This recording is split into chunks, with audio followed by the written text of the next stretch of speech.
ng isang fundraising concert para sa kanya ngayong Sabado. Ang kwento mula kay Aubrey Carampel.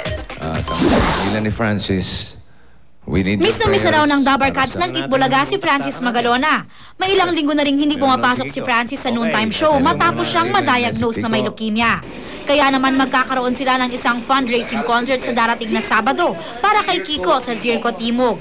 Ang title namin is Dabar Cats for Kiko. Dabar Cats because, syempre, lahat kami andun eh. Kiko, ang ginagawa namin to para sa YouTube, Dabar Cats. Namimiss ka na namin. Para bumalik ka na rito.